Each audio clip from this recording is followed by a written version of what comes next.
I would like to take this time to thank all of our sponsors. I know that you saw them circulating on the slides as you were coming in, but I think it's really a testament, a tremendous testament to MU for so many units on this campus to sponsor this event. First and foremost, the Office of the Vice Provost for Undergraduate Studies. Thank you, Dr. Spain. This event would not have happened without your support. The Chancellor's Distinguished Visitors Program and the Chancellor's Diversity Initiative. Thank you, Chancellor Foley. The School of Law, Dr. Gary Meyer. The Honors College, Kaffner, College of Arts and Science, the College of Education, Dr. Cheval, thank you very much. College of Engineering, Veterinary Medicine, and the Trulaske College of Business. Also, the School of Health Professions, the School of Journalism, David Kerpius, thank you very much.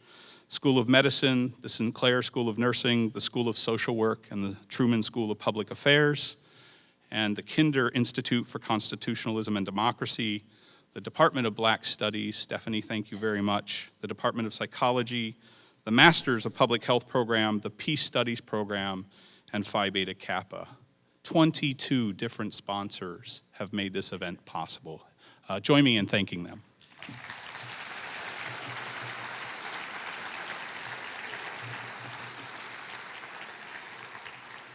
I'd also like to thank my colleagues on the coordinating committee, Dr. Martha Dragic. Martha, thank you so much. It's been a pleasure working with you. Gary Myers again, Christina Bradley, Nima Shaddadi, Joshua Murray, Chuck Henson.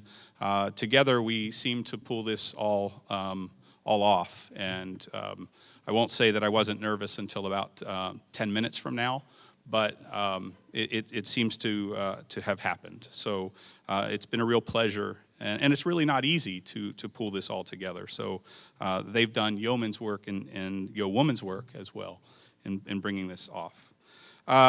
So just a few words about the event schedule. So as soon as I leave, the real introductions start, and we'll then have Mr. Stevenson's talk, which will be followed by a very carefully moderated Q&A session.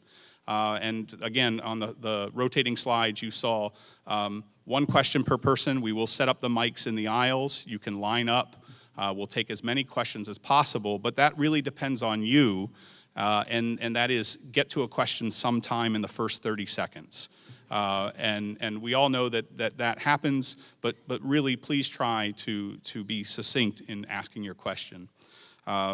And then unfortunately, due to Mr. Stevenson's rigorous and evolving travel schedule, we had to cancel a planned reception and book signing, which were originally set to follow this event.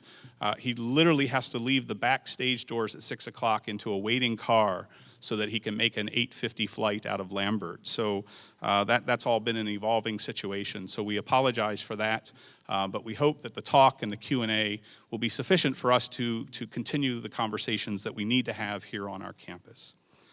So, without any further ado, thank you again for showing support, taking time out of your Sunday to come to such an important event. So I'd like to first bring to the stage Ms. Emma Wargel and Ms. Stacy Lannert.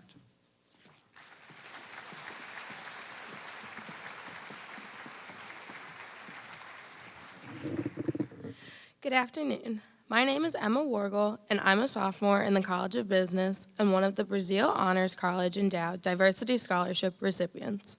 I want to thank the Honors College and the School of Law for bringing Bryan Stevenson to our campus and for giving me this opportunity to speak. 2 years ago, when I was awarded the Brazil Scholarship, it was a celebratory moment.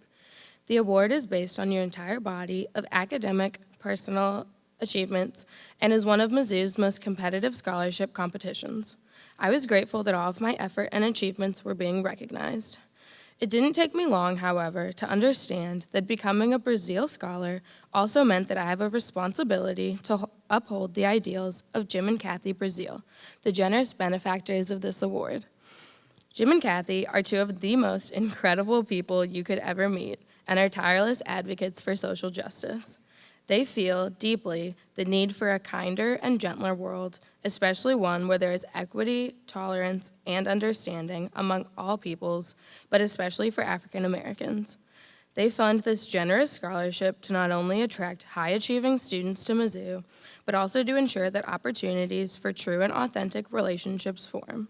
Relationships that, over time, will help tear down the walls between ethnicities. When the incidents of racism, anti-Semitism, and threats of violence happened on campus earlier this year, I was taken aback. The events rekindled in me my sense of responsibility as a Brazil scholar, a responsibility to do something. Like many others, however, I honestly didn't know what I could or should do to engage the challenges we face and to try to change the climate on campus. I faced a paradox, that the problems we faced were bigger than any one person, but that they could only be solved one person at a time. As a whole, our campus has, to take a phrase from Mr. Stevenson, a proximity issue. We distance ourselves from each other. We rarely sit down to have an honest conversation or bridge the gaps, divides, and tensions. We avoid the problems as if they don't exist. If we actually do have a dialogue, we find ourselves struggling to find validity in other people's views. I do not believe that anyone at Mizzou does this with intentional malice, yet it means we are still functioning in ignorance and willful disregard for each other. For me, today, I'm grateful for the opportunity to offer my support to making our campus a more just, equal, and tolerant place. That kinder and gentler world Mr. and Mrs. Brazil are hoping to facilitate. And I'm looking forward to Bryan Stevenson's insights into how a deeper understanding of our social, legal, and political systems can help us do just that. Now, it's my honor to introduce second-year law student, Ms. Stacy Lannert.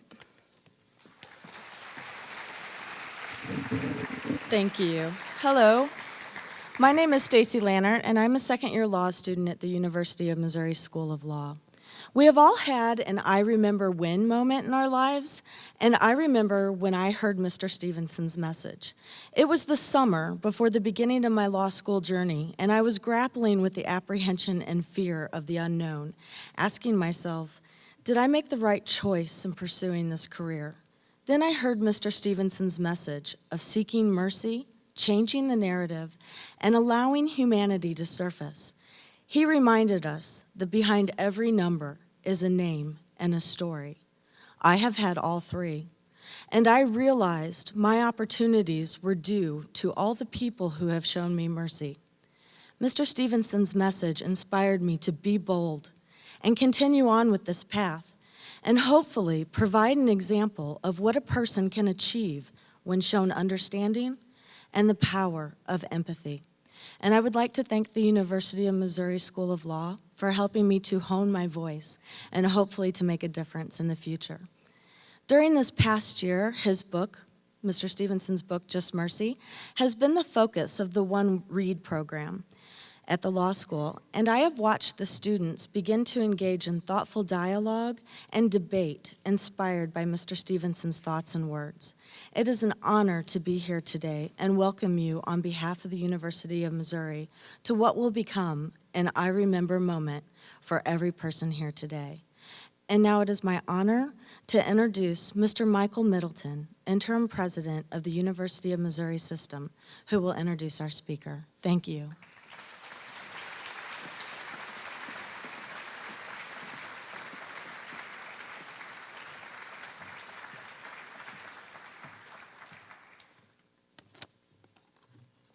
Good afternoon.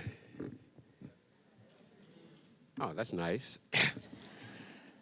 I'm Mike Middleton, and I'm interim president of the University of Missouri System, and it's my distinct pleasure to be here to introduce Mr. Bryan Stevenson and welcome him to the MU campus. MU and I have a fairly long history together from my time here as a student in the late 60s through law school in 71. And that experience prepared me for a career of sorts as a civil rights lawyer, both in Washington, D.C. and in Mississippi. I returned to Mizzou in 1985 as a member of the Faculty of Law at the MU Law School.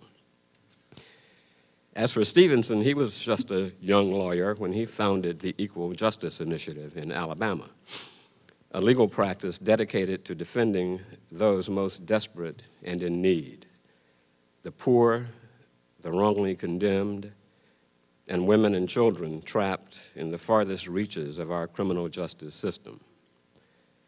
Today, as EJI's executive director, he is recognized as one of the most acclaimed and respected lawyers in the nation, having argued and won before the U.S. Supreme Court 5 times. He's the recipient of numerous awards, including the MacArthur Foundation Genius Grant, an NAACP Image Award for his work, Just Mercy. He was named as one of Time's 100 most influential people in 2005, and he has one of TED's 5 most watched talks of all time. He's been profiled in People and the New York Times, and most recently, just a few weeks ago, he was the recipient of a $1 million grant from Google to help further the work of EJI.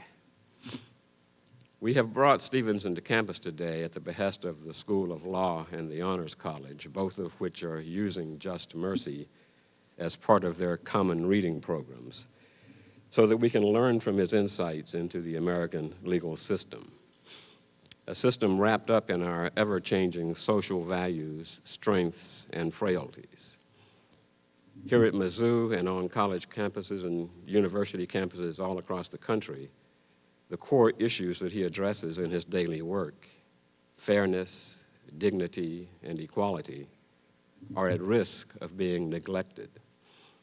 And what he does, what he asks of us, is to pay attention, to get involved, refuse to accept the easy way out, and to make sure that we are successful in ensuring that everyone's rights and dignity are protected and ensured.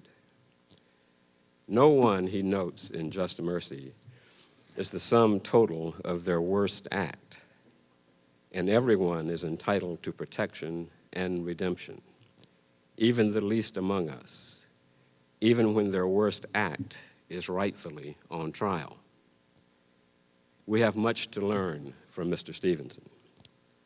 So without further ado, it is my distinct privilege to present to you Mr. Bryan Stevenson.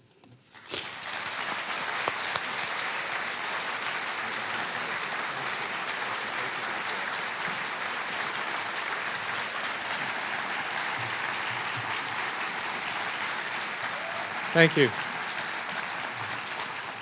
Thank you so much. I'm really honored to be here. It's great to be in Columbia. It's great to be here at Mizzou. I was a little taken aback when I arrived this morning and I saw snow falling in St. Louis. I didn't think that still happened in March, but I realize it does. And despite that, I'd like to think that we can create a warm space to talk honestly about some challenging problems. This country is a very different place today than it was 50 years ago. In 1972, there were 300,000 people in jails and prisons. Today, there are 2.3 million people in jails and prisons. The United States now has the highest rate of incarceration in the world. We've put 6 million people on probation or parole. There are 70 million Americans with criminal arrest, which means that when they try to get a job or try to get a loan, they are disfavored. The percentage of women going to prison has increased 640% in the last 20 years. 70% of these women are single parents with minor children, which means that when they go to jail or prison, their children get displaced. There are collateral consequences to mass incarceration. We disenfranchise people in many states. Last year, the president came to Selma to commemorate the 50th anniversary of the Selma to Montgomery March. Thousands of people came. Members of Congress came. They crossed the Edmund Pettus Bridge, and very few of them realized that today in Alabama, 31% of the black male population has permanently lost their right to vote as a result of a criminal conviction. The statistic that keeps me up late at night is the statistic that's produced by the Bureau of Justice. The Bureau of Justice now predicts that 1 in 3 black male babies born in this country is expected to go to jail or prison during his lifetime. 1 in 3. That was not true in the 20th century. That was not true in the 19th century. It has become true in the 21st century. And because of that, I absolutely believe that there are these fundamental changes that we need in American society. There are these fundamental problems They evolve around race, they evolve around poverty, they evolve around our commitment to one another. They sometimes manifest themselves in anger and frustration. You see them in ways that are provoked, usually by an incident. And I could talk this afternoon about all of the details and the dynamics of these problems, but I didn't come here to talk about the problems. I really want to talk about solutions. I think there are things we can do, even on this campus, certainly in this community, certainly in this state, to create a more just society, to create a more promising society when it comes to dealing with inequality and unfairness. And I want to talk about these solutions because I'm persuaded that if we personally and then collectively engage in solutions, problem solving, there's nothing we can't do. I believe we can change the world. I believe we can create a more just society.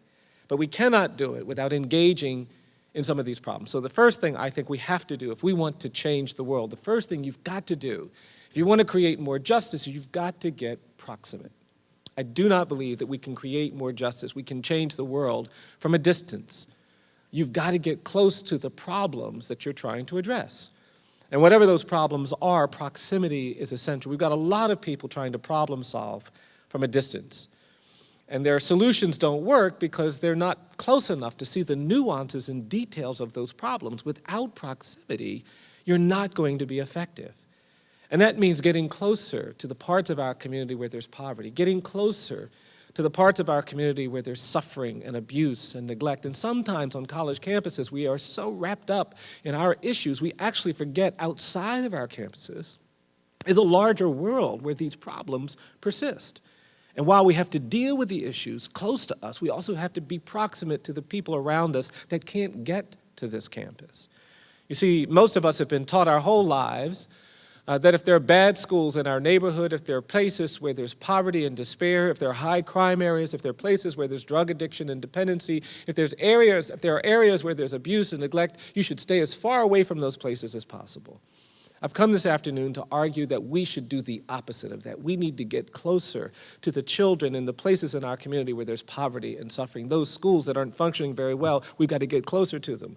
Those people that are dealing with abuse and violence and addiction and despair, we've got to get closer. And in proximity, I am persuaded that we can make a difference. We will see solutions that won't emerge until we're closer.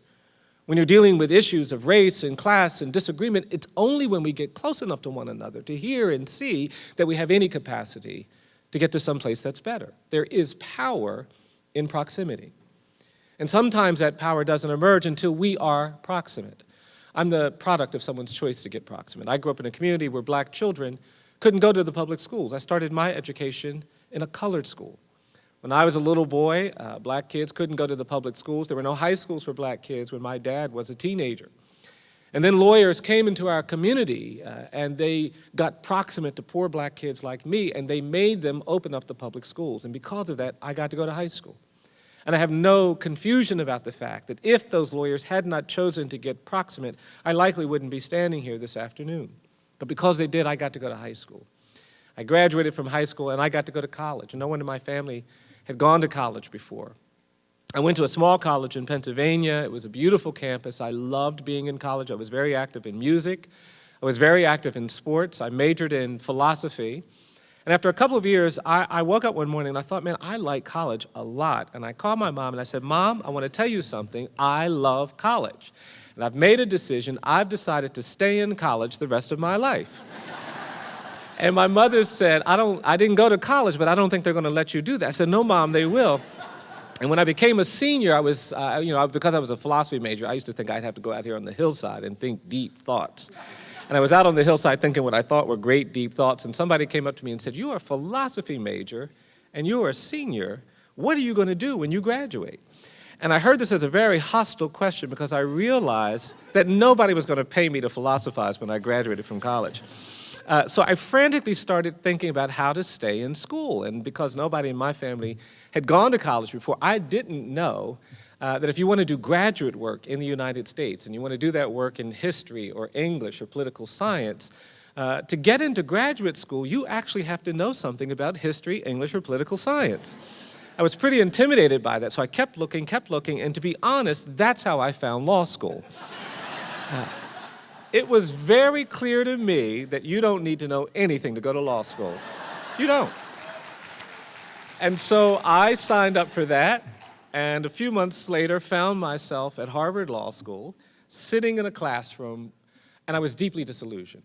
Because I went to law school because I was concerned about racial inequality. I wanted to do something about poverty. I wanted to do something about social injustice, and it didn't seem like anybody was talking about race or poverty or injustice. I decided that this wasn't for me. I finished my first year at the law school, and then I decided to go to the School of Government. Didn't think I wanted to be a lawyer anymore. And I went over to the Harvard School of Government to get a degree in public policy, and I started there that year, and a couple of months into the year, I woke up one morning, I was looking in the mirror, and I thought to myself, wow, I'm even more miserable here than I was at the law school. They were teaching us to maximize benefits and minimize costs, but it didn't seem to matter whose benefits got maximized and whose costs got minimized. It was very apolitical, and I couldn't make sense of it. And I finished my year there, and I went back to law school, and that's when I was going to do this thing that I'm going to urge none of you to do, particularly the students here. I started doing this thing where I was trying to rationalize a decision to have a career as a lawyer that I knew was not going to be affirming, that I knew was not going to be consistent with what motivated me to go to law school. I was trying to reconcile myself to something that would not be affirming. And it was in the midst of that that I took a course that required me to get proximate, to spend a month in Georgia with a human rights organization that provided legal services to people on death row. And I went to Georgia, and I found for the first time this community of lawyers that were deeply engaged by the work they were doing. They got up early in the morning. They worked hard all day. They stayed up late at night. They were animated by the work, and I was very inspired to see this happening. I'd been there a week when one of the lawyers said, we need you to go to death row and meet someone we haven't had time to meet. We just need you to go down there and explain to him that he's not at risk of execution anytime in the next year. I came to the office. I was very excited about going to the row, but I was also really nervous because I didn't think this man would want to see just a law student. I got in my car. I drove down to Jackson, Georgia, and I parked my car, and I walked into the prison where death row is. And it was difficult and intimidating and dark and menacing, and they took me back to the visitation room. The guards weren't very friendly, and I started to get really nervous. And I was pacing back and forth, waiting for this condemned man to come inside. I'd never met a person on death row before, and finally they opened the door, and there stood a condemned prisoner. And my first image of him was shaped by the chains that burdened him. He had handcuffs on his wrist. He had a chain around his waist. He had shackles on his ankles. It took them 10 minutes to unchain this man. And finally, when they had him unchained, he walked over to me, and by this time I'd gotten so nervous, I'd forgotten what I was supposed to say. I just went up to him and I said, I'm so sorry. I said, I'm just a law student. I don't know anything about the death penalty. I don't really know anything about criminal procedure. I don't know anything about appellate procedure. I don't know anything about criminal law. I don't know anything about appellate law. I don't know much about anything, but they sent me down here to tell you that you're not at risk of execution anytime in the next year. And as soon as I said that, the man said, wait, say that again. I said, you're not at risk of execution anytime in the next year. And then the man said, wait, say that again. I said, you're not at risk of execution any time in the next year. And that's when this man grabbed my hands and he said, thank you. He said, you're the first person I've met who's not a death row prisoner or a death row guard in the 2 years I've been on death row. He said, I've been talking to my wife and my kids, but I haven't let them come and visit because I was afraid I'd have an execution date, and I didn't want them to have to deal with that. He said, now because of you, I'm going to see my wife, I'm going to see my kids. Thank you. And I couldn't believe that even in my ignorance, how being proximate could have an impact on the quality of someone's life, but it did. We started talking to one another. Turned out we were exactly the same age. We had the same birth date, same month, same day, same year. And he started asking me questions about my life. I asked him questions about his life, and we fell into this conversation. And 45 minutes quickly turned into an hour turned into 2 hours, 2 hours turned into 3 hours, and we were still talking. I'd only scheduled to be there an hour, and the guards were growing impatient, angry, sitting outside the visitation room. And finally, after 3 hours, they couldn't bear it any longer, so they came bursting into the room. And they were angry. They threw this man against the wall. They started putting the handcuffs on his wrist very tightly. I tried to get them to be gentler. I said, look, it's my fault, not his fault. I stayed too long. Please don't take it out on him. But they ignored me. And then they took the chain and they wrapped it around this man's waist so tightly you could see him grimacing in pain. I said, please, please be gentler. It's my fault. It's not his fault. And this condemned man turned to me and he said, Bryan, don't worry about this. You just come back. And then they put the shackles on this man's ankle and they started shoving him toward the door. He almost fell down because they pushed him so hard. And I was watching in horror while they were pushing this man out the room, and they got him in front of the door. But when he got in front of the door, I saw this man plant his feet. And the next time they shoved him, he didn't move. And then this man turned to me and he said, Bryan, don't you worry about this. You just come back.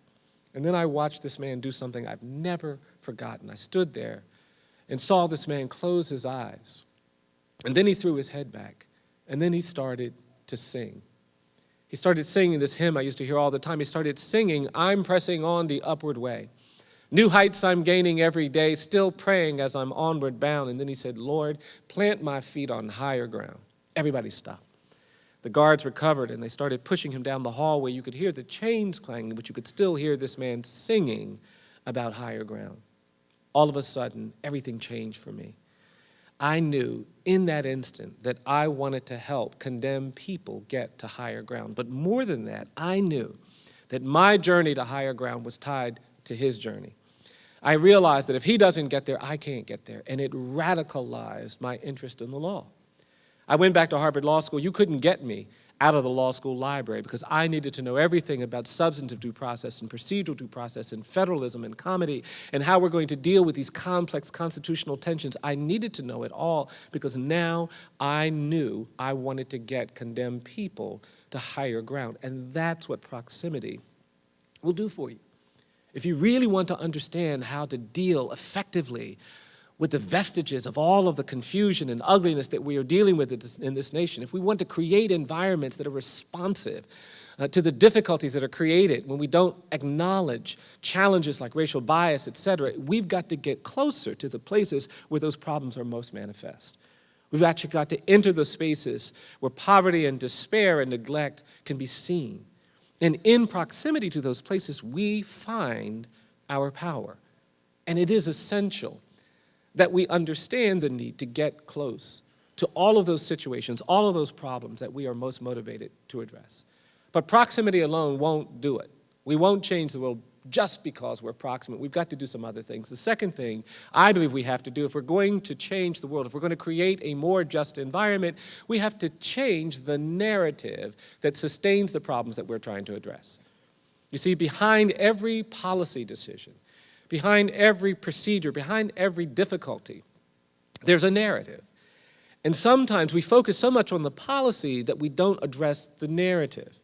And we've got to actually change the narrative if we really want things to change. You see, mass incarceration was created by policy choices. We decided to deal with drug addiction and drug dependency as a crime issue. We could have said that's a health issue, but we didn't do that. We said it's a crime issue. For alcoholism, we said that's a health issue.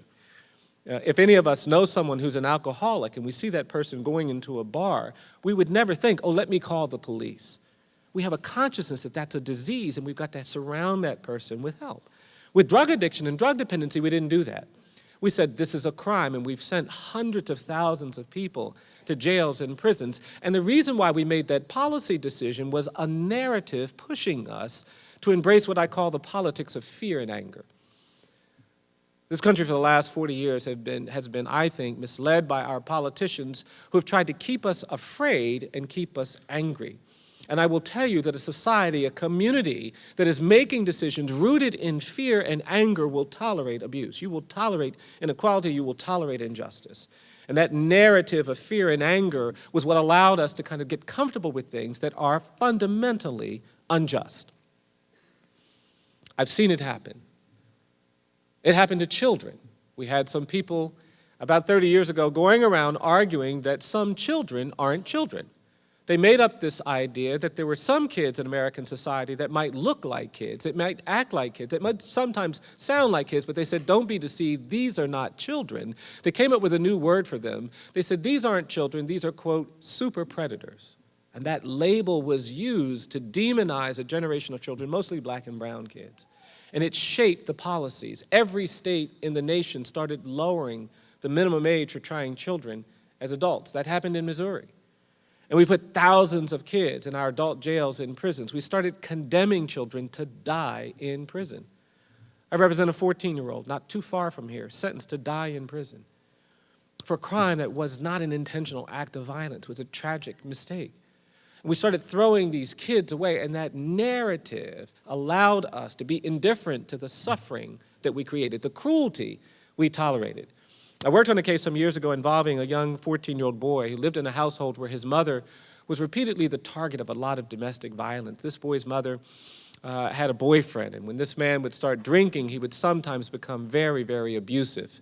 And one day the man had been drinking, he came home, he walked into the kitchen, he didn't say anything to the boy's mother, he just walked up to this boy's mother and he punched her in the face. She fell, and when she fell, she hit her head. And she was on the floor bleeding and unconscious. Her son came running into the kitchen to try to help his mom recover, and he tried to get her to wake up. He tried to get the bleeding to stop, but he couldn't. And after 10 minutes, this little boy thought his mom was dead. She wasn't dead, but he thought she was dead. The little boy got up.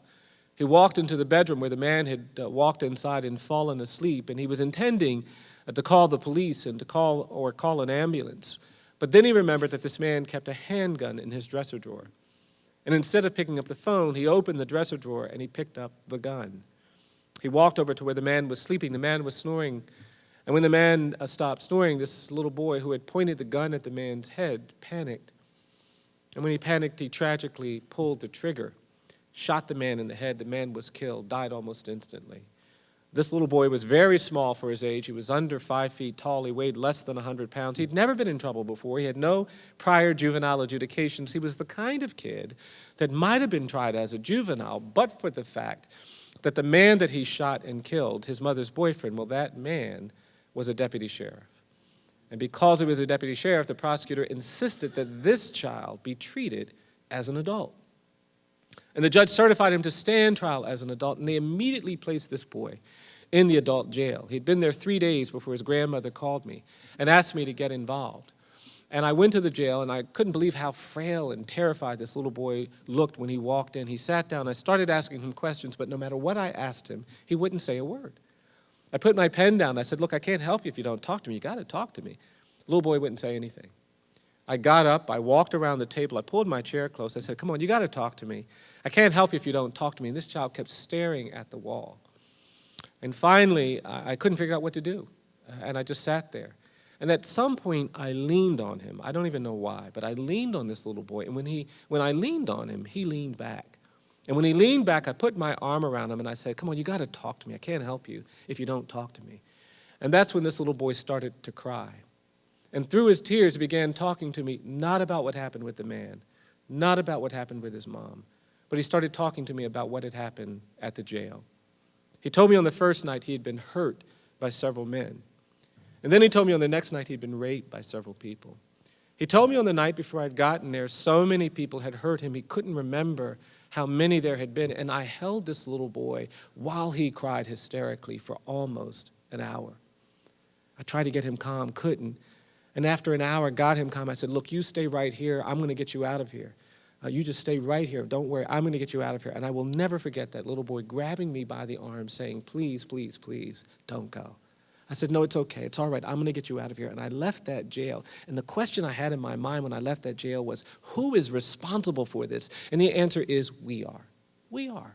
We've allowed a narrative to emerge in this country that suggests that some children aren't children. And when a society, when a community allows itself to become indifferent to narratives that foster cruelty and abuse, when we begin to believe that all children are not children, we become part of the problem. We've got to change the narrative if we really want to create justice. I believe that all children are children. And you cannot have a just society. You cannot have a decent society when you allow the children that are most vulnerable, most abused, most neglected, most at risk to be treated cruelly. We've got to change that narrative. We've got to change the narrative. We've got to change the narrative about race. I know there have been activities and issues and concerns here on this campus, but it's just not here. It is everywhere. And I actually believe that our ability to create a healthier, more respectful, more appropriate environment for all students, requires us to change the narrative even more broadly. We can't just limit our activism to the campus. We've got to think more broadly about the challenges that haunt all of us in this country. We are not a free society. We think we're free in America, but we're not free. We're not. We are haunted by a legacy of racial injustice. We are compromised and infected by a narrative of racial difference that has made getting along and being in a just place really, really difficult. And I don't think we're going to actually make the progress we want to make until we begin to change this narrative. We've got to start talking about what it means to live in a post-genocidal society, because that's what we are. At the beginning of the history of this nation, white settlers came to this continent. There were millions of indigenous people on North America. And these native people were killed by the millions. They were killed by famine. They were killed by disease. They were killed by war. They were rounded up. And we haven't dealt with that genocide the way we're supposed to. If you're a post-genocide society, there are things you must do to reconcile yourself, to confront that history if you're going to get to justice. And we didn't do it. And that legacy made us tolerant of this narrative of racial difference, and that's the way in which we got comfortable with slavery. And the legacy of slavery still haunts us. The shadows of slavery are all over Missouri. They are all over this country. And we cannot actually get to the kind of racial justice, the kind of equity that we seek, until we deal with these shadows, until we deal with this legacy. You see, I don't think the great evil of American slavery was involuntary servitude and forced labor. I think the great evil of American slavery was the narrative of racial difference that we created to legitimate it. I think the great evil of American slavery was the ideology of white supremacy that we made up to legitimate enslavement. You see, it didn't have to be like that. There were countries across the world, Africa, Asia, Europe, where there was slavery. And in most of those societies, slavery was transitional, it was temporary. Anybody might be enslaved. They were societies with slaves, but in America, we became a slave society. We didn't want to just own other people, we wanted to be moral and just and Christian while we owned them. So we made up this ideology of white supremacy. We said that black people are different than white people. They've got these deficits, they're not this, they're not that, and that's why it is legitimate for us to own them. And that was the great evil of American slavery. And we never dealt with it. We never talked about it.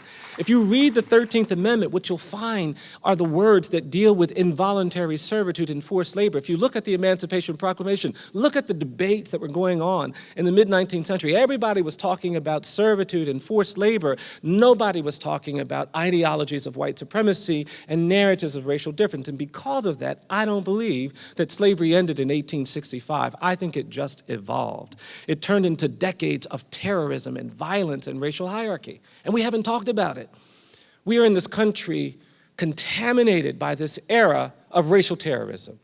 The first half of the 20th century was dominated by lynching and racial violence. We lynched thousands of people, close to here, all over this region. We took black men and women out of jails and out of homes, and we put them on display in front of the courthouse, and we burned them to death, and we brutalized them, and we maimed them, and we mutilated them, we tortured them. We did what we are now complaining that ISIS is doing. We did all of that cruelty without acknowledging it. And the great truth is that we haven't acknowledged this history. Older people of color come up to me sometimes, they say, "Oh, Mr. Stevenson, I get angry when I hear someone on TV talking about how we're dealing with domestic terrorism for the first time after 9/11. They said, we grew up with terrorism. We had to worry about being bombed and lynched and menaced every day of our lives. You know, the demographic geography of this nation was shaped by racial terror. The African Americans in St. Louis, the African Americans in Kansas City, the African Americans in Cleveland and Chicago and Detroit and Oakland and Los Angeles did not go to those communities as immigrants looking for new economic opportunities. They came to these communities as refugees and exiles from terror all around them. And that refugee status was never acknowledged, and now we have generational poverty in St. Louis. We have generational despair in Kansas City, and we haven't dealt with it because we haven't understood the underlying trauma and abuse that created many of the conditions that we are still fighting with. And instead of talking about these narratives, we tried to play it off. And then we came into the civil rights era. And I'm going to get in trouble here for real, because I don't think we're actually talking about the civil rights era in a healthy way. I hear people talking about the civil rights movement, and it's so celebratory. And everybody gets to celebrate. You don't have to answer any hard questions to celebrate the civil rights movement. I hear people talking about the civil rights movement, and it sounds like a 3-day carnival. On day one, Rosa Parks didn't give up her seat on a bus. On day two, Dr. King led a march on Washington. And on day three, we passed all these laws, and that ended racism. And I mean, it would be great if that's our history, but that's not our history. Our history is that for decades in this country, we told black people, you're not good enough to vote just because you're black. We said to black people, you're not good enough to go to school because you're black. We beat and battered and excluded and harmed and injured people of color. My parents were humiliated every day of their lives. When they saw those signs, white and colored, it wasn't a direction, it was an assault. And we haven't done anything to try to recover from the injuries, from the wounds that was created by this horrific era where everybody was saying segregation forever. We should have committed ourselves to a process of truth and reconciliation in the 1960s, but we didn't do it. And now, because we haven't done it, we are still haunted, we are still infected by this narrative of racial difference. The issues that you have been dealing with on this campus are a microcosm of issues we deal with all over this country. It is a manifestation of this narrative of racial difference. It is a manifestation of the burdens that we have not addressed. There is a burden on black and brown people in America. Black and brown people are burdened with a presumption of dangerousness and guilt. And you cannot, I have to say to the students here, you cannot free yourself from this burden just by getting an education. It will follow you no matter how educated you are. You can't free yourself by making a lot of money. This burden is there, and we've got to change the narrative if we want to free ourselves from this burden. I've been practicing law a long time, 30 years.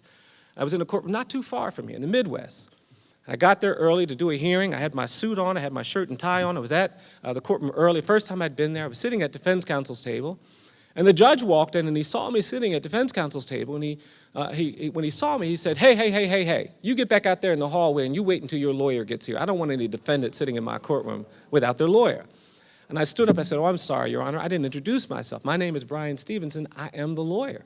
And the judge started laughing, and the prosecutor started laughing, and I made myself laugh because I didn't want to disadvantage my client. Client came in, a young white kid I was actually representing. We did the hearing, but after the hearing, I was thinking to myself, what is it that when this judge saw a middle-aged black man in a suit and tie at defense counsel's table, it didn't even occur to him that's the lawyer. What that is a narrative of racial difference. It is someone whose life has been shaped by the absence of diversity. It is someone whose life has been shaped with this ideology infecting their thinking. They don't have to be overtly racist. They don't have to put on the robe of a Klan, but they can still do damage through this narrative, and we can't make progress until we change the narrative. I really believe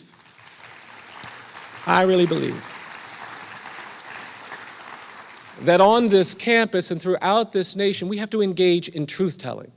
We just have to start telling the truth about the burdens we feel. You see, I don't think that the shootings that are taking place of unarmed young black men and boys and women on the streets of communities all across this nation are isolated events. They are a manifestation of this narrative. And the reason why there is so much angst, legitimate angst and sorrow, is because this burden has been borne by too many people for too long. You get tired being presumed dangerous and guilty. You get tired of having to confront things that have not been truthful and honest, and so we've got to change that narrative. In South Africa, there was a recognition that there could not be recovery from apartheid without truth and reconciliation. In Rwanda, there's a recognition that there cannot be progress without truth and reconciliation. Go to Germany. In Berlin, Germany, you can't go 100 meters without seeing a marker or a stone that's been placed next to the home of a Jewish family that was abducted during the Holocaust. The Germans want you to go to Auschwitz and reflect soberly on the history of the Holocaust. In this country, we do the opposite. We don't talk about slavery. We don't talk about lynching. We don't talk about segregation. You start talking about race and people get nervous. You start talking about racial justice and they're looking for exits. We've got to change the narrative. I believe that if we really want to make progress, we've got to begin owning up to this history, detailing the history. People have made mistakes. And I'm not interested in punishing people for our history, but I am interested in creating some shame. You see, because I don't think there's something unhealthy about shame. I think shame is a necessary relationship to misconduct. And one of our problems in America is that we don't have enough shame about our history of racial inequality.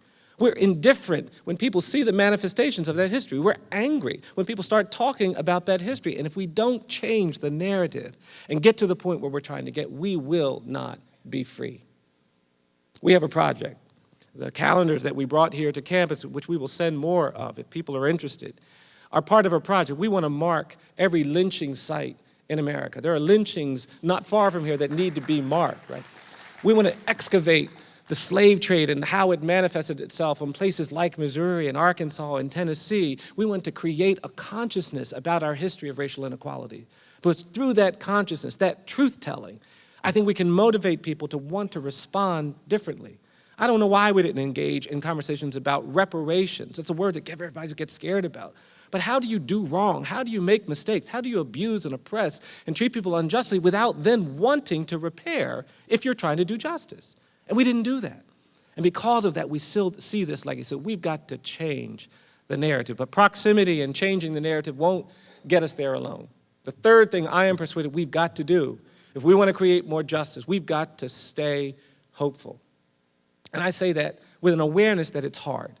Because when you are trying to battle things that are difficult and overwhelming, it is easy to get hopeless. And I will tell you, your hope is essential to success. I believe that injustice prevails where hopelessness persists. I think hopelessness is the enemy of justice. You see injustice when people get hopeless about what they can do, and you have got to protect your hope. Hope is what will get you to stand when other people say sit down. Hope will get you to speak when other people say be quiet. Without your hope, you cannot do the things that must be done. And when we're trying to do things hopelessly, when we don't have hope, we're not going to succeed. I'll tell you, your hope is critical. I can't tell you what makes you hopeless, but I can tell you a little bit about what makes me hopeless. I live in Montgomery, Alabama. It's probably the worst place in America for me to be living. It is. Because I tell you, the thing that challenges me more than anything is that I really do not like it when I hear people start talking about the good old days. I don't like it when we try to romanticize these histories that are not very romantic. I don't like it when we try to glorify things that are not really glorious in a positive way. I don't like the imagery of the Old South. I'm in Missouri. This is not a foreign conversation to many of you. I'll be honest, I don't like the Confederate flag. I don't like these images of hate. We were driving from St. Louis to the campus. You know, past the truck had about 5 Confederate flags on it. It provokes me. It challenges me. In my state of Alabama, Confederate Memorial Day is a state holiday. Jefferson Davis's birthday is a state holiday. In Alabama, we don't even have Martin Luther King Day. It's Martin Luther King / Robert E. Lee Day. Our 2 largest high schools in Montgomery are Robert E. Lee High and Jefferson Davis High. They're both 99% black, and it provokes me. It challenges me. I think we've got to change that, and I will tell you that it often confronts me. I was going to a prison to see a client, and I parked my car in the prison, and there was one of these trucks that you sometimes see. Y'all have seen some of these trucks here. It was one of these trucks that had like 10 Confederate flags on it. I don't know why you need 10 flags of anything on anything, but had all of these kind of bumper stickers. It had the gun rack. It had all of this stuff on there. There were actually bumper stickers on this truck I'd never seen before. One of the bumper stickers read, quote, "If I'd known it was going to be like this, I'd have picked my own cotton." Hadn't seen that one before. I was provoked by it. I went to the prison. I walked up to the door, and there was a white guard standing at the door. And I said, "Hi, my name is Bryan Stevenson. I'm here for a legal visit." And as soon as I said that, this man said, "You're not a lawyer." I said, "Oh, yes, sir, I am. I've been to this prison before." He said, "I don't believe you're a lawyer." I said, "Sir, I am an attorney." He said, "Where's your bar card?" I said, "My bar card's in my car, but I've never needed to show it before." He said, "Well, I'm not letting you in here without a bar card." So he made me go back to my car to get my bar card. I was insulted. I came back, I gave him the bar card. I said, "Look, I want to see my client." And the man said, "Well, you've got a bar card, but I'm still going to make you go in the bathroom. I'm going to have to give you a strip search before I let you in." I said, "No, sir. Lawyers do not get strip search coming into this prison." He said, "You're coming into my prison, you're going to get in that bathroom." Couldn't get anybody to help me. I tried to get other guards, somebody else to intervene, no one would. Had driven 2 hours to be at this prison, so I made a really difficult choice to go into the bathroom and subject myself to this humiliating search. I came back out, I was trying to recover some dignity. I said, "Look, I want to see my client now." And the man said, "You've got to go back there and sign the book." I said, "Lawyers don't have to sign the book." He said, "No, if you're coming into my prison, you're going to go back there and sign the book." So I said, "All right."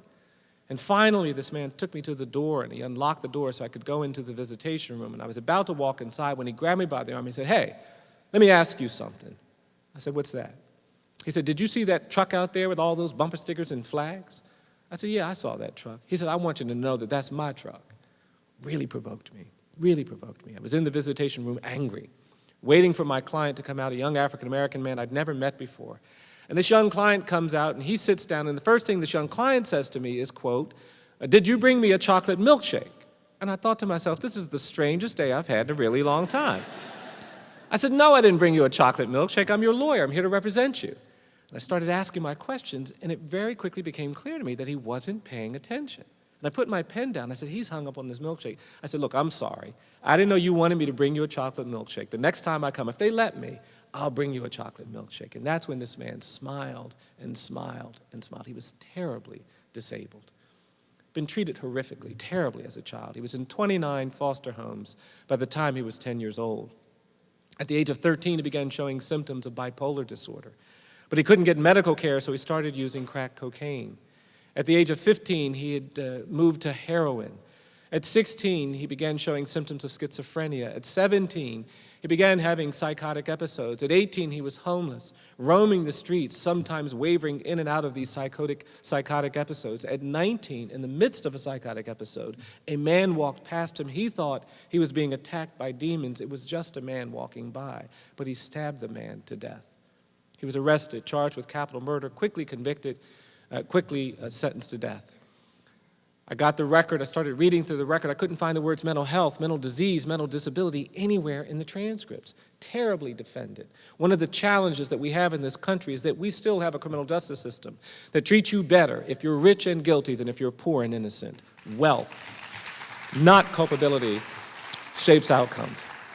We committed to help this man. We started working on the case. I got some great experts involved, got some wonderful witnesses to come and testify that this man should not be executed. And it came time to go to court. We went to the courthouse, which was 2 hours from the prison. And every time I saw this client, I'd have to say, look, I couldn't bring you a chocolate milkshake, but I need you to just pay attention. And so I said that to him on the morning of the hearing, the first day of hearing, and I was about to start the hearing when I turned around, and who did I see in the courtroom but that guard that had treated me so badly? Hadn't seen him since. He was the guard that brought the man from the prison to the courthouse, and he was just glaring in the corner. And I said, I'm not going to let that guy distract me, and I started the case, and we put on our experts over the next 3 days. The judge was paying close attention. I felt the witnesses did fantastic. I was really hopeful about what might come out of this litigation. And about a month after the hearing, I decided to go back to the prison and see my client. I drove down there, parked my car. I was walking inside, and lo and behold, what do I see in the parking lot? That truck. And I was having one of those days where I just didn't feel like I could deal with a lot of foolishness. I decided that even though I'd driven 2 hours, I was going to come back a different day. And I turned around to go back to my car. And I was walking back to my car, I started hearing that song they used to sing when I was a little boy. During the civil rights movement, we used to sing the song, "Can't let nobody turn me around, turn me around, turn me around." And I realized I wasn't supposed to turn around. So I got my bar card. I said, I'm going to go deal with this guy. And I walked up to the door, and sure enough, the guy was standing at the front door. I said, hi, my name is Bryan Stevenson. I'm here for a legal visit. And the man cut me off. He said, hello, Mr. Stevenson. How are you? I said, I'm fine. I was a little stunned. I said, I've got my bar card. He said, oh, I don't need to see that. I said, okay, well, I'll go in the bathroom and get ready for your search. He said, oh, Mr. Stevenson, we're not going to do that. I said, well, thank you. I said, I'll go back here and sign the book. He said, Mr. Stevenson, I saw you coming, and I signed you in. Could not make sense of this. I said, well, thank you. He said, yes, sir.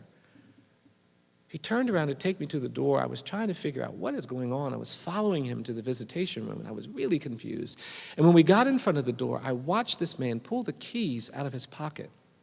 And he was trying to unlock the door, but all of a sudden, his hands started shaking so badly that he could not get the key in the lock. And I was standing there staring at him, trying to figure out what is going on here, what is going on here. And finally, he got the key in the lock, and he unlocked the door. And when he turned around to me, his face was bright red. He said, Mr. Stevenson, there's something I have to say to you. I said, what's that?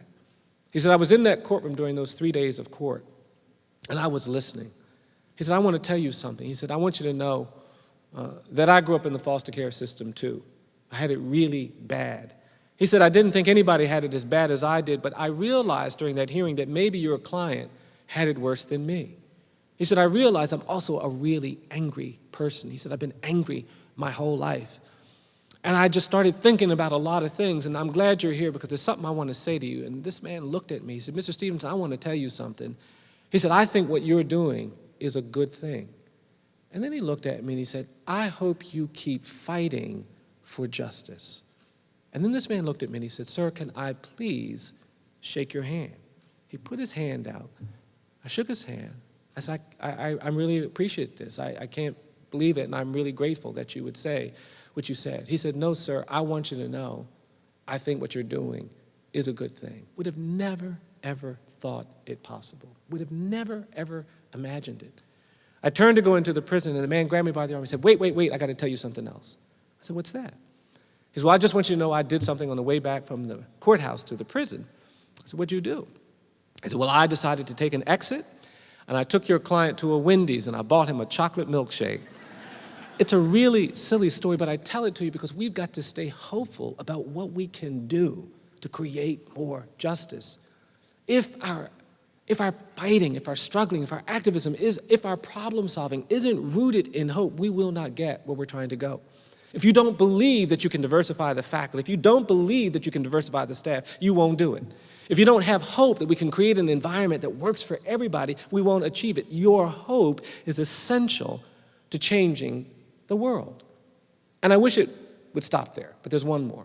Because I'm persuaded we can't actually change the world. We can't create more justice by just getting proximate, changing narratives, and being hopeful. The fourth and final thing we've got to do, if we really want to create more justice, we've got to be willing to commit to doing uncomfortable things.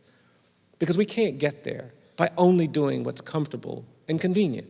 I've read and I've studied. I've looked for an example where oppression was overcome, where equality triumphed, where injustice was beat back when people only did what's comfortable and convenient. And I can't find a single example of that. I've only seen justice prevail. I've only seen oppression end. I've only seen equality advance when people were willing to do uncomfortable and inconvenient things. And it's hard. It's hard because we're human. And humans are programmed to seek comfort. We like comfort. We like our environments to be comfortable. We like our spaces to be comfortable. We like our conversations to be comfortable. We like comfort. And I'm not speaking against comfort. That's not what I'm trying to say. But sometimes we have to choose to do uncomfortable things. And that means we have to make a conscious commitment to that because we do like comfort so much. I gave a talk down in Mississippi. The people met me at the airport. They said, oh, Mr. Stevenson, we know all about you. We read your book. We know what kind of lawyer you are. We know what kind of work you do. And we have to tell you, they were holding our conference at the luxurious DoubleTree Hotel. And we decided that you wouldn't want to stay at the luxurious DoubleTree Hotel. So we've asked one of the farmers to put you up at the barn. I said, what is wrong with you? I said, of course I want to stay at the DoubleTree Hotel. I like those cookies just like everybody else. Got 2 today. That's not what I'm talking about. What I'm talking about is that sometimes you have to position yourself in uncomfortable places and you've got to be a witness. There have been things on this campus that have been uncomfortable, but some of them are necessary if we're going to get where we're trying to go. We can't get there any other way. I've been working on death penalty cases for 30 years. And we've had some wonderful moments where great things happen, where we won relief for people who were desperately, desperately in need of it, wrongly convicted, wrongly condemned, wrongly abused and mistreated. And I'm so proud of that work. And we've had some glorious moments. I've walked out the front door of a prison after someone who'd been wrongly condemned and convicted spent 30 years there, and it was glorious. But I will also tell you I've had some painfully uncomfortable and difficult days. Between 2009 and 2011, Alabama had the highest execution rate in America. We had 17 executions in a 30-month time period. Every other month, someone was executed. And Alabama doesn't have a public defender system. That's statewide. We have no funded agency to provide legal services to people on death row. The Constitution, the United States Supreme Court, has yet to declare that even death row prisoners have a right to counsel for all their appeals. So we had people literally dying for legal assistance that were facing execution. And so my staff and I decided to stand and represent and fight for anyone that had a date. And I saw my young lawyers get beat down because we couldn't stop all of these executions. And I felt so bad for them. I said, look, you all take a break. I'm going to take the next one. Don't worry about it. I've got this one. And I got involved in a case of a man who was facing execution in 30 days. And when I got involved in the case, I realized quickly that he suffered from intellectual disability. He was mentally retarded. And our courts have held that you cannot execute people with intellectual disability. So I went to the court and said, this man suffers from intellectual disability. Atkins versus Virginia bans the execution of people with this disability. Stop the execution. And the state trial court said, you're too late. The appellate court said, you're too late. The state post-conviction court said, too late. The federal court said, too late. One of the challenges that we currently have in our legal system is that our courts seem to be more committed to finality than fairness. We tolerate this proceduralism that results in unjust outcomes. It is a huge problem. And so I finally decided we'd go to the Supreme Court. We filed our stay motions at the United States Supreme Court. And on the night of the execution, I was nervously waiting in my office for a ruling from the court. I was pacing back and forth, and finally, about an hour before the execution, the phone rang. And on the other line was the clerk of the court. And I listened to the clerk tell me what the court had decided. She said that the court had received our papers, received our motion for a stay, received our plea to stop the execution, and then she told me that our motion, our request for a stay, had been denied. Too late. I hung up the phone, and I was devastated. I picked up the phone to call this man, and when I told him the news, he was overwhelmed, began crying. He actually began sobbing. And I couldn't say anything. And then finally the man said, "Mr. Stevenson, there's something really important that I have to say to you before I hang up." And I stood there and I listened to waited to hear what this man had to say. And then this man tried to say something to me, but he has another challenge. In addition to being intellectually disabled, when he got nervous, when he got overwhelmed, he would also begin to stutter very, very badly. He had a very severe speech impediment, which was aggravated by tension and stress. And after this man said he had something important to say to me, he tried to say it, but he couldn't get his words out. He tried to say something. He tried to form words, but he couldn't do it. And I listened while he kept trying to talk, while he kept trying to get his words out, and he couldn't do it. And the harder he tried to talk, the more he was just ripping my heart apart. And I was standing there, and all of a sudden I realized that there were tears running down my face, and this man kept trying. He kept trying. I could hear the guards in the background trying to prepare him for execution. I could hear them trying to hurry him, which just made it worse. And I just couldn't believe how painful this was. And he kept trying, and he kept trying, and the tears were coming down my face. And all of a sudden I remembered when I was about 9 or 10 years old, going to church one Sunday. My mom had taken me to church. I was standing with my friends talking, and I remembered how that one Sunday there was a little skinny kid I'd never seen before, standing in the church next to one of my friends. I remember asking this little boy a question, "Where are you from? What's your name?" And I remembered that when I asked the question, this little boy also couldn't get his words out. He stuttered terribly. And I remembered how he had this severe speech impediment, and I also remembered how I did something really ignorant when he couldn't get his words out. I laughed. And my mother was standing across the room, and she saw me laughing at this little boy, and she gave me a look I had never seen before. And she came over and grabbed me by the arm, and she pulled me aside. She said, "Bryan, don't you ever laugh at somebody because they can't get their words out right. Don't you ever do that." And I tried to defend myself. Even then, I was trying to be a little lawyer. I said, "Mom, I didn't know," and all of this. And she said, "No, you know better than that." She said, "Now I want you to go back over there and tell that little boy that you're sorry." I said, "Okay, Mom." And I took a step, and then my mom grabbed me by the arm. She said, "Wait. After you tell that little boy you're sorry, I want you to hug that little boy." I kind of rolled my eyes, but I said, "Okay, Mom." And I took a step, and then she grabbed me by the arm. She said, "Wait. After you hug that little boy, I want you to tell that little boy you love him." I said, "Mom, I can't go over there and tell that little boy." She gave me that look again, so I said, "Okay." And I remembered going over to this little boy and walking up to him and saying to him, "Look, man, I'm sorry." And then I remembered sort of lunging at him and giving him my little boy version of a man hug. And then I remembered trying to say to this child as insincerely as I possibly could. I remember saying to this little boy, "Look, man, I love you." And what I'd forgotten but remembered on the night of this execution was how that little boy hugged me back and then whispered flawlessly in my ear. He said, "I love you too." And I was thinking about that while this man was trying to get his words out. And the tears were running down my face. And then all of a sudden, the man got his words out. He said, "Mr. Stevenson, I want to thank you for representing me." And then he said, "Mr. Stevenson, I want to thank you for fighting for me." And then the last thing this man said to me was, "Mr. Stevenson, I love you for trying to save my life." He hung up the phone. They pulled him away. They strapped him on a gurney, and they executed him. I hung up the phone, and I said, "I can't do this anymore. It's too hard. It's too hard, painfully, profoundly uncomfortable." I kept thinking about how broken he was. And the question I had in my mind is, why do we want to kill all the broken people in this country? What is it about us that when we see brokenness, we want to crush it, we want to hurt it, we want to kill it, we want to throw it away? And then I realized that all of my clients are broken people. I represent the broken. My clients have been broken by poverty, they've been broken by abuse, broken by neglect, broken by disability, broken by racism, broken by despair, broken. And then I realized that I work in a broken system. We've got too many judges and prosecutors and police officers and lawyers that are distant. They're not proximate. They're not changing narratives. They're not hopeful. And that system doesn't create the kind of justice and reliability that we need. And I said, I don't want to have anything more to do with this. Tired of it. Too much. And I began having that conversation you have when you're going to make an important decision. I was sitting there thinking about, could I really not do this anymore? And I was really dedicated to that idea. And then all of a sudden, I realized something.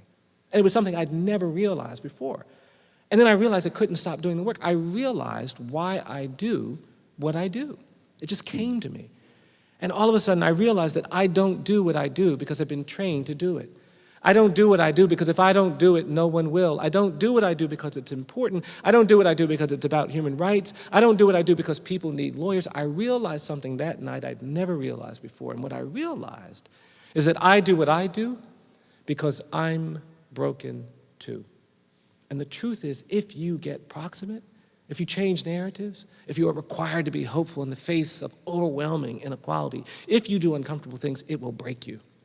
But I also realize that in brokenness, there's a power. It is the broken that can teach us what mercy means. It is the broken that can teach us what compassion means. It is the broken that can lead us to justice. I don't shy away from the broken because I am broken. I'm not trying to save somebody else. I'm trying to save myself. And in my broken condition, I cannot be proximate to suffering, inequality, and abuse. I can't be proximate to executions and misjudgment and not act, not stand, I believe, really simple things.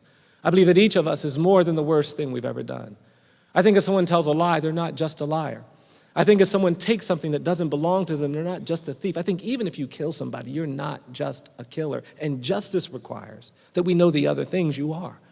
I am also persuaded that in this country, the opposite of poverty is not wealth. We talk too much about money in America.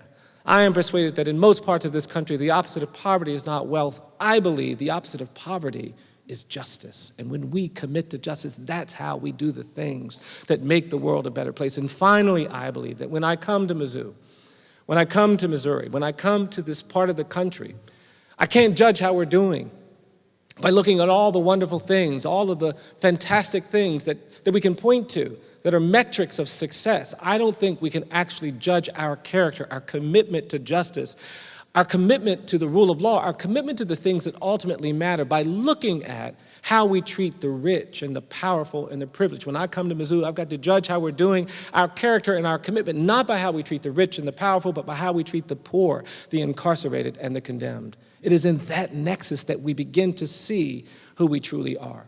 And I really do believe that we can change the world.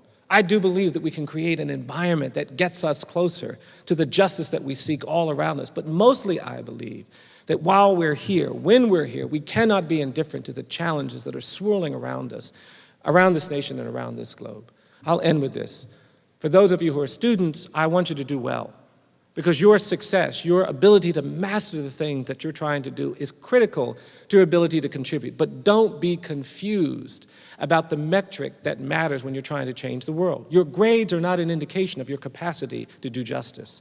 Your grades are not an indication of your capacity to change the world. I want you to do well, don't get me wrong, but don't be deceived into thinking that you cannot change the world based on your grades. When you're working, I want you to do well, I want you to be comfortable, but don't think that your income is a metric that dictates your ability to change the world, to create justice. There's a different metric system for those of us that are trying to change the world. I was giving a talk in a church, and this older black man came into the church. He was sitting in a wheelchair. And he was sitting in the back of the church. He had this very stern, almost angry look on his face the whole time I was talking. And he kept staring at me so hard that I kept looking at him. I couldn't figure out what was going on. This man was staring really hard. And I finally got through the talk, and people came up. They were very nice and appropriate, but the man kept sitting in the back staring. And finally, when everybody else left, this man got a little boy to wheel him up to me at the front of the church, and he came to the front of the church, and he got in front of me, and he put his hand up. And he said, "Do you know what you're doing?" And I just stood there. And then he asked me again, he said, "Do you know what you're doing?" And I stepped back and I mumbled something. And then this older black man said, "Do you know what you're doing?" And then he said, "I'm going to tell you what you're doing." And then he looked at me, he said, "You're beating the drum for justice. You keep beating the drum for justice." And I was so moved. I was also really relieved because I just didn't know what was. Then he grabbed me by my jacket and he pulled me into his wheelchair. He said, come here, I'm going to show you something. And this older man turned his head. He said, you see this scar I have behind my right ear? He said, I got that scar in Greene County, Alabama, 1963, trying to register people to vote. He said, you see this cut I have down here at the bottom of my neck? He said, I got that cut in Philadelphia, Mississippi, 1964, trying to register people to vote. He turned his head, he said, you see this dark spot? He said, that's my bruise. I got my bruise in Birmingham, Alabama, 1965, trying to register people to vote. He said, I'm going to tell you something, young man. He said, people look at me, they think I'm some old man sitting in a wheelchair covered with cuts and bruises and scars. He said, but I'm going to tell you something. He said, these aren't my cuts. These aren't my bruises. These aren't my scars. He said, these are my medals of honor. I believe those of us willing to get proximate, willing to change narratives, willing to stay hopeful, and willing to do uncomfortable things can create a world, a state, a city, a campus where there is greater justice.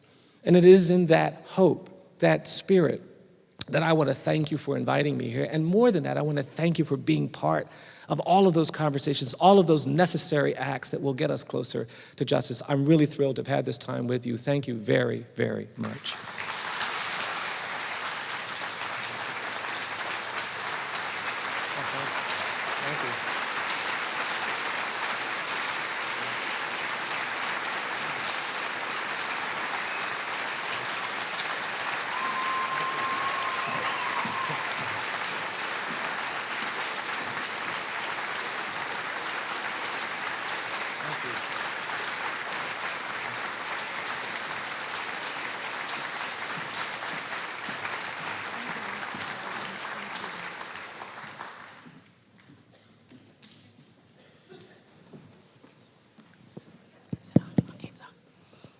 All right, good evening, everyone. Good evening. Good evening. Okay, good. Thank you so much, Mr. Stevenson, for coming at the right time. You have come at a time when we really need to hear from you. I want to thank J.D. Bowers for his vision in bringing Mr. Stevenson. Many of you who have been on campus for the last few years understand that this is a moment that we've been waiting for. We've been talking a lot about the problems, and Mr. Stevenson has come to give us some solutions. So once again, let's thank him. Let's give him a round of applause for helping us think.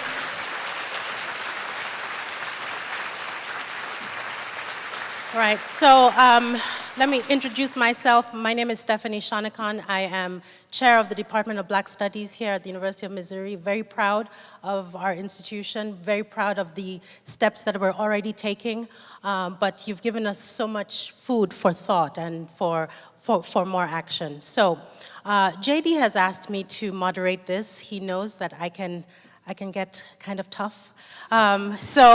What we're going to do is I'm going to have you come to, if you would like to ask a question, come up to the microphones here. We're going to try and keep those questions really brief and succinct. And what I do in my classrooms, if you're going a little bit beyond the amount of time, is that I start saying, So I may not have a hook to pull you off, but when you start hearing me say, I want you to start wrapping it up. So I'm going to actually model for you the kind of timing that goes into a question for Mr. Stevenson. I'll ask him a quick question, and you should start composing your questions as I ask mine. So my question, Mr. Stevenson, is I'm an ethnomusicologist, and so my heart sang at those moments in your book where you talked about music. You talked about the old rugged cross and how that played a prominent role in the final moments for one of your clients. So my question is, where do you go in terms of your music choices when you're very tired and when you need to be very brave? Yeah, well, I really appreciate that question because I grew up in a very musical family, and I would not be able to do what I do without the music that has been created by people who understand these issues. I think there's a long history of survival and struggle that is rooted in music. There's a soundtrack to justice work, and it's heard in the spirituals that are created during the time of slavery. It's heard in the blues, it's heard in jazz, it's heard in gospel, and those are the music traditions that fostered and shaped me. When I was about, very young, like a lot of kids, I was put on the organ at the church and said, play. And I said, well, I don't know how to play. And they said, well, you'll sit there until you can. And through that tradition, became a church musician. And, there is the complexity that you see in jazz. There is the complexity that you see in Western music, reinterpreted through African-American styles and approaches that has very much played a critical role. And about 17 years ago, I was really at that point where I just didn't feel like I was in balance. I was living in these little tiny apartments. I didn't have a piano. So I decided to buy a house so I could get a piano. And nothing comforts me more, nothing is greater therapy for me than to be able to kind of spend time with that instrument. And so there is really something rich in the music of this nation. The soundtrack of survival and struggle is critical. A lot of the work we've done over the last 2 centuries could not have been done without the ability to give voice to all of these emotions that you can't actually articulate in words, but sometimes you can express in a song, in a sound. And I believe very strongly in the power of music to help us cope with the most vexing and challenging problems that we face. All right, let's start over here. Hi, thank you, first of all, so much for being here. Your book truly inspired me. I am Tamar Hodges. I'm a 2L here at the University of Missouri in the School of Law.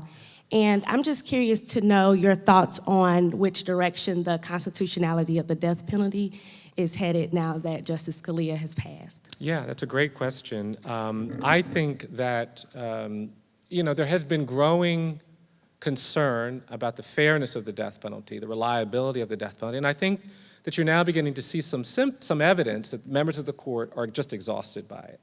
Last term, there was a dissent by Justice Breyer where he gave voice to a lot of concerns. I think that Justice Sotomayor has been critical of some of the practices surrounding the death penalty. This case that was just decided, Hearst versus Florida, was an indication that some members of the court believe that the death penalty has become unconstitutional. So I think that there's going to be some really significant litigation over the next few years that could push us in a very different place. I mean, there's no question that the death penalty is really unreliable. We've now had 156 exonerations of death row prisoners. That means that for every 9 people we've executed, we've found 1 innocent person. It's a shameful rate of error. I mean, if for every 9 planes that took off, 1 crashed and everybody died, nobody would fly. But we persist in the death penalty because we don't think we're going to be personally implicated in that. And I think persuading the court that they are responsible for making sure that one doesn't exist will push the court to do some things. I do think we're in quite an interesting moment. I just filed a case at the Supreme Court trying to challenge life without parole for mandatory life without parole sentences for low-level drug offenders. And the reason why I filed is I thought maybe we have 5 votes because I think Justice Kennedy has moved some over the last 20 years. With the death of Justice Scalia, that calculus may change. And there may be another pathway to 5 votes. And so I do think this is going to be an important era. No one's promised, right? You've got a lot of other justices that are elderly. And so you can't know that these dynamics will persist. But we are going to certainly be pushing for that. I really do think that we'd be a healthier country if we abolish the death penalty. I think the death penalty is a civil rights issue. I do. I think you cannot understand the history of capital punishment and the history of lynching and not see in it this need for reform. For me, the question of the death penalty isn't do people deserve to die for the crimes they've committed. The threshold question is do we deserve to kill? And if you have a system that's not reliable, not fair, that's corrupted by politics where people are treated better if they're rich and guilty than poor and innocent, where you've got all of this unreliability, then it's not just. And I think it's also not constitutional. So that's my hope. It'd be interesting to see. I think we're closer than a lot of people think we are. We've had a lot of states retreat from the death penalty in the last 8 years. And I really am beginning to believe that the death penalty will be abolished during my lifetime. I may have to live a really long time, but I hope not. I hope not. But I think it can happen. I actually think it will happen. You're welcome. My name is Eve Solbrecken. I'm on staff at Mizzou. I'm also an instructor, and I'm a law student, and I'm a foster parent, so I have a lot of interest in what you say. One of my concerns is engaging basically white people who feel very assaulted for racial issues. They feel like they're very defensive. One of my beliefs is that we need to engage folks on their own level. And I feel like you're pretty good at doing that. And how do you suggest that we do that with people who feel, and particularly I'm thinking white people, who feel that they are being kind of persecuted in their own way? Yeah, well, I think it is sort of kind of talking about this in a way that, you create some consciousness. I mean, the first thing I want to say to people, the reason why we're doing this, my organization has done criminal justice reform for most of our lives, right? We were standing next to people accused of very bad crimes. And I began to realize that we may be able to do some things that other people can't do, because the first thing I want to do is to say, I'm not interested in punishing people for their racist attitudes or for their history, right? I'm not about punishment, I'm about liberation. And so we're such a punitive society that a lot of that defensiveness, a lot of that resistance is that we're afraid that if we acknowledge the problems that exist, something bad will happen to us. We're going to get punished, because that's the way we respond when people do things that offend us. And so first thing we have to do is to change that orientation. Say, this is not about punishment, it's about recovery. And when people begin to think, oh, wait a minute, I'm not going to get punished, there's going to be a way to kind of move forward without that, perhaps they get a little more open to the things that need to happen. But the other thing that I think we have to do is that we've got to commit ourselves to truth-telling. I don't think our advocacy and our activism can be organized entirely on how to kind of make people feel a certain way. I think we've got to do the truth-telling. People say, we're going to do truth and reconciliation. We want you to come and speak at our conference. I'm sort of kind of skeptical of that, because you can't facilitate reconciliation. You can do truth-telling. And if you do truth-telling effectively, people will want to reconcile themselves to that truth. They'll want to do something that makes them feel better about knowing what they now know. If I did something, if I just kind of was talking and something flew out of my hand and hit you in the head and you got injured, I would feel the need to make it clear to you that I did not mean to hurt you. I would want to make sure that you're okay. I would want to do a lot to make sure you know I am sorry. And I would be doing that for you, but I would also be doing that for me, because my peace quotient is going to be disrupted if I go home thinking that you think I meant to hurt you. And that's part of what we haven't done in this country. We've never actually said, oh, the burden is on us to show that we don't want slavery anymore. We did the opposite. We put the burden on emancipated people, and we didn't make a lot of progress. When lynching stopped, black people bore the burden of trying to persuade people that you shouldn't lynch. And one of the problems we had in the 1960s is that after the Civil Rights Movement, the burden still remained on people of color. White people didn't have to say or do anything to show, oh, you know what, we really did not want to disenfranchise people. And that consciousness has persisted. So I actually think we have to shift the burden. And the way we shift the burden is by saying, this is our history. This is what happened. And we need you to now make peace with that. And how are you going to make peace with it? And if we're effective, people begin to say, oh, you know what, I want to say I'm sorry. I want to position myself so I'm not perceived to be continuing that. I want to be free of this narrative of racial difference. And I think it requires creating a setting where punishment is not the objective. That's not the norm. But recovery is. I look at Germany. You would think about it. The Holocaust was horrific. And all of Germany was implicated in that. You can point to Hitler, you can point to the Nazis, but that was a democratic society where people put that person in power. And so that whole nation is implicated. And I've seen that country do a lot to try to free itself, right? You can't use the swastika in Germany is illegal. And so what people in Germany who are neo-nationalists, who are haters, what they use is the Confederate flag, right? That's the symbol that they're embracing.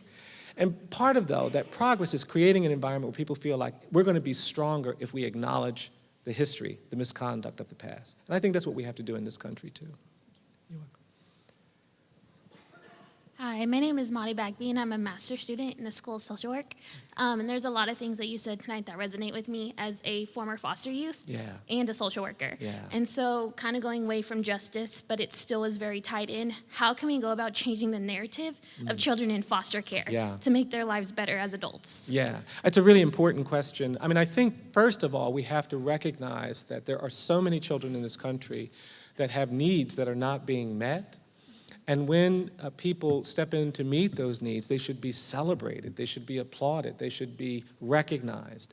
The difficulty is that because we don't value the needs of those children that are suffering and without, we're sometimes indifferent to the interventions and the solutions that are created to help them manage. And our attitude is, well, if they've got somebody that will take care of them, they should just be grateful for that. And it doesn't matter whether that somebody is committed or loving or appropriate. And so I really believe that we've got to root our reforms in a deeper, more long-term commitment to at-risk children, to children who have needs. One of the greatest problems that we have in American society is that we've got a generation of children that are being traumatized by the circumstances within which they live. We've got kids that are born into violent families. They live in violent neighborhoods. They go to violent schools. Their lives are shaped by violence. And by the time they're 4 and 5, they are traumatized. They are suffering from a trauma disorder. And just as a quick aside, what happens when you're traumatized is your brain begins to produce chemicals, cortisol and adrenaline, to help you deal with that stress. Our combat veterans that are in combat situations oftentimes are so stressed that their brain gets kicked into producing those chemicals even when we don't need them. And they come back and we say that these soldiers have post-traumatic stress disorder. The way you treat that is you create a relationship with that soldier, and you make that soldier feel safe, and you hopefully make that period of safety get longer and longer and longer. And the goal is for them to get to the point where they feel safe enough that the brain starts to calm down and they get better. It's the same thing for children. So any system that helps kids that have been at risk and abused and traumatized, that's about safety, that's about love, that's about nurturing, is a good system. It's a great system. And we have some of that in some places in the foster care system, but we don't always have that. We have some of that some places in the educational system, but in a lot of places we don't have that. And I think that's the way we've got to talk about it. There's nothing more urgent in the American society today than we recognize the crisis that exists in so many of our communities. There's a whole generation of children that are suffering from trauma. I actually think that the CDC should declare a health crisis in about 200 zip codes in America, where kids are definitely struggling. And we ought to be spending a lot of money. One of the things that I'm really interested in ending mass incarceration. We went from $6 billion in 1980 to $80 billion last year on jails and prisons. If we reduce the prison population by half, we'd have $40 billion to spend on infrastructure and support for children in need, for making foster care really robust and meaningful, transformative, for providing trauma interventions. I think we've got to start talking about the connections between these failing systems and the reforms that we most seek. And I think we can do it. I really do. Yeah.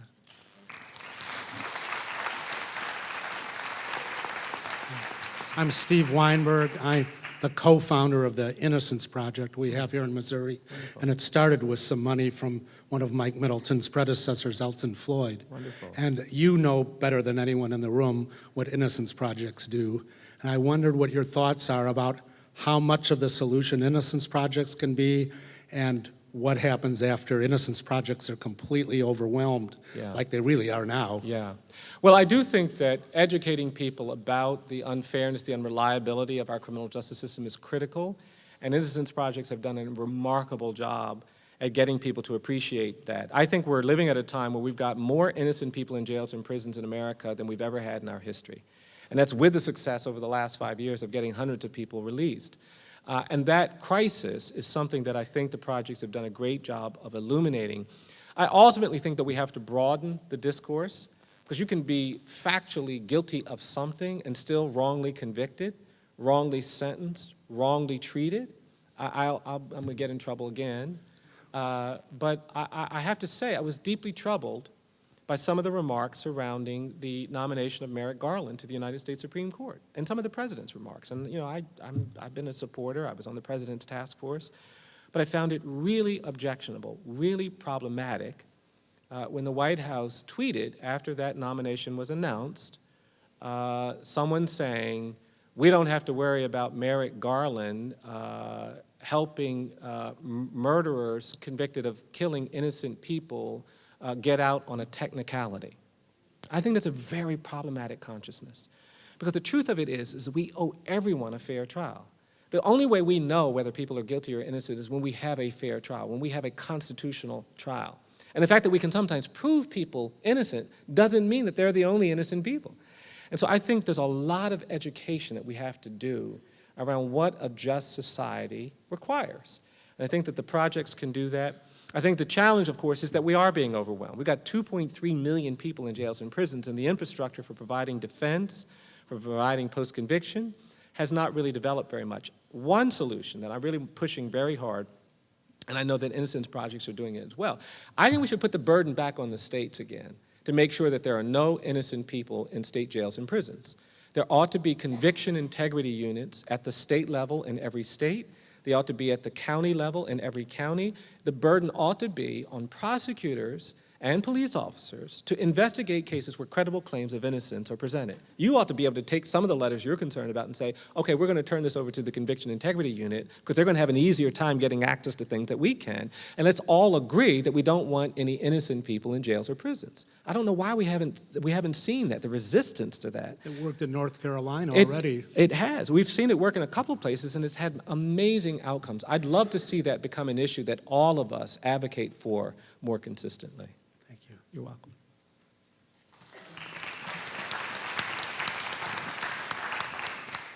Hi, I'm Berkeley Hudson. I'm chair of the Race Relations Committee of the Faculty Council. And I want to just follow up on the issue of the previous questioner who had asked about how to negotiate the defensiveness. Mm-hmm. And what I've experienced is there's defensiveness throughout this campus, this state, this country, and the world, as you point out.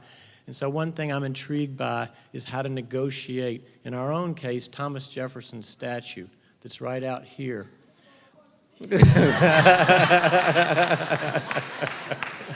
It's okay, Max. Max, you can come up with another one. I know you. I know you. You want to do it tag team? Go ahead. So, Harvard University Law School just made that decision about the royal family and the sheaves of wheat, deciding to eliminate that. But then Annette Gordon-Reed was a dissenting voice and said, we don't want to erase the history. We need to be aware of the history. University of Mississippi made the decision to put a plaque next to the stone Confederate soldier there at the Lyceum where James Meredith integrated Ole Miss in 1962. So is more speech the answer or less speech, or does Germany offer an example?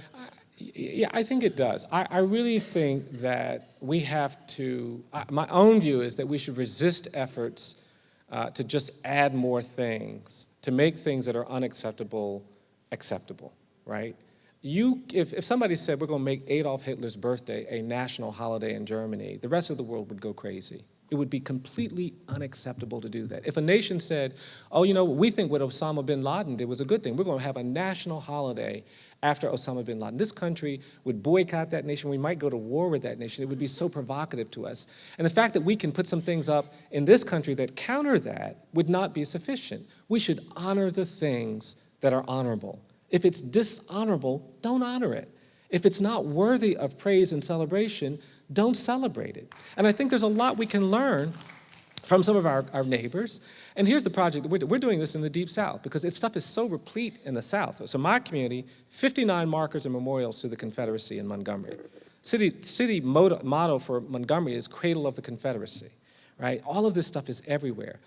And what we're trying to do is to say, you know, if we get to the truth part, we won't want to honor people who were the architects and defenders of slavery. If we don't think that slavery was a good thing, if we think it's a horrible thing, that we're trying to do everything we can to express our rejection of it, then let's not honor the architects of it. Now, what we can do is to create a different narrative. So we have a project. We've actually done research. We've actually identified white Alabamians, white Southerners in Alabama in the 1850s that were abolitionists, that were trying to end slavery. We found white people in the 1910s that were trying to stop lynching. White people in the 1950s, before the Civil Rights Movement took off, that were fighting against segregation. And the truth is that if you go to Alabama and Mississippi and you have that list, nobody knows their names. And I'm not saying we can't have heritage and pride. We should just have heritage and pride about the people who deserve it. So I want to change the names of some of these things to those names, right? We can name something after a white person in the 19th century if they did something honorable, if they did something correct. And I think that's got to be part of how we do. I don't think we're going to get where we're going to go if you just put another plaque that has another story next to it. That's just not going to get us where we go. Because the truth is, as long as we honor things that are dishonorable, we burden people. I am burdened by that legacy of segregation. My grandmother was the daughter of people who were enslaved. And I saw her carry the weight of that history, the weight of that burden her whole life. My parents fled, my grandparents fled terrorism in the American South. My parents were humiliated. We can't reconcile that history by just putting another statement next to it. So I think we should go farther than that, dig deeper, and we can do something that gets us closer to justice. Thank you.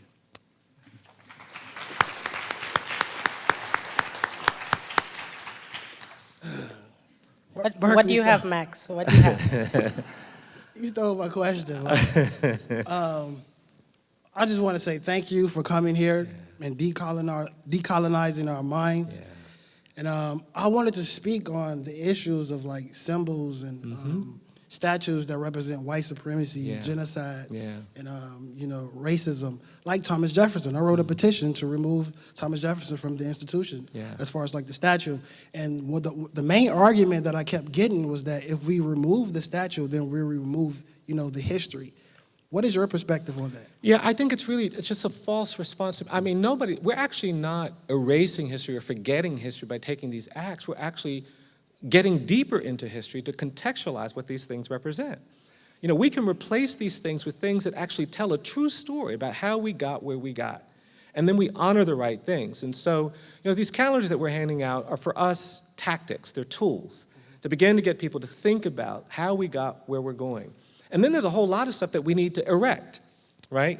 That is going to, not just for people of color, but for everybody. So in Alabama, my office, it's weird that I'm spending the last 6 months working on a museum. We're constructing a museum that's going to be called From Enslavement to Mass Incarceration. And what shocks me is that in 2016, there is not a single place in America where you can honestly engage with the history of slavery. How is that possible? There's not a single place in America where you can honestly engage in the history of the genocide that took place among indigenous people. Where is the massive museum that talks about the plight of Japanese Americans that were rounded up in the 1940s and put in concentration camps, right?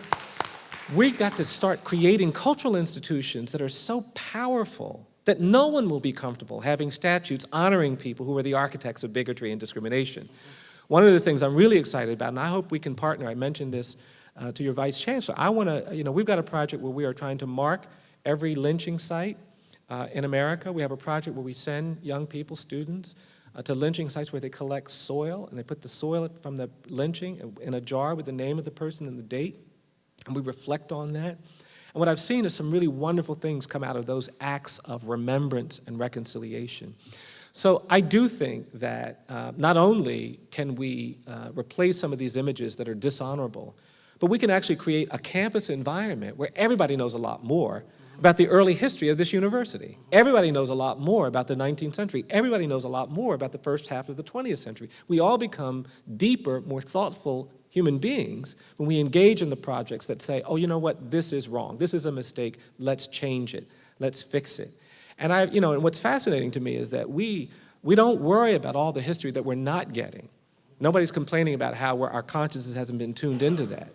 And so we've got to use these opportunities to create a consciousness about this thing. So I support these efforts greatly, and I appreciate you and anyone else who continues to raise these issues and make them part of what's going to happen on this campus. Thank you. Can you come teach in the College of Education, please? Wait, Max.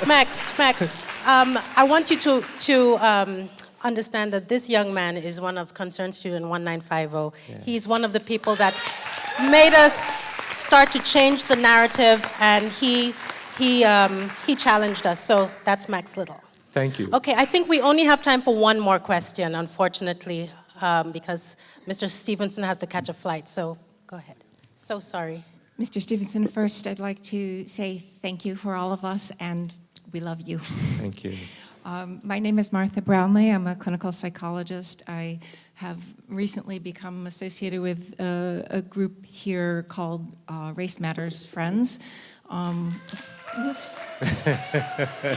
We are trying to put pressure on the city council, the city manager to actually implement community policing. one of the struggles here is what the other young woman alluded to about meeting people on their own terms. One of the most humbling things about your book was when you went to see Avery and submitted to a strip search yourself to serve your client. I was humbled by that. So my question is, how do we most effectively change the narrative without triggering so much defensiveness and resistance that people stop listening to us before we even have the words out of our mouths? Yeah. Well, I do think, and this is something that sometimes it's hard for people to hear, but I do think we have to model the kind of love, the kind of freedom, the kind of opportunity and liberty that we want to see. And even when I'm talking to people who are very hostile and very defensive, I try to persuade them, because this is genuinely how I feel. I really want you to be able to experience this world around you with less tension, with less fear, with less anxiety, with less confusion about why people are trying to give voice to these things. And we can't do it if you're not prepared. And I want to say, look, I think you and I both can get to something that feels better for both of us. But that means we have to do some things. So on policing in particular, you know, I was part of the President's Task Force on Policing. We have this 40-page set of recommendations, which I recommend to everyone, because anyone can take these recommendations and go to a local police leader and say, I want to talk to you about some of these recommendations. I want to talk to you about trust and legitimacy. I want to talk to you about training. How are you training your officers? We got police departments where 90% of the training are officers shooting at things and fighting.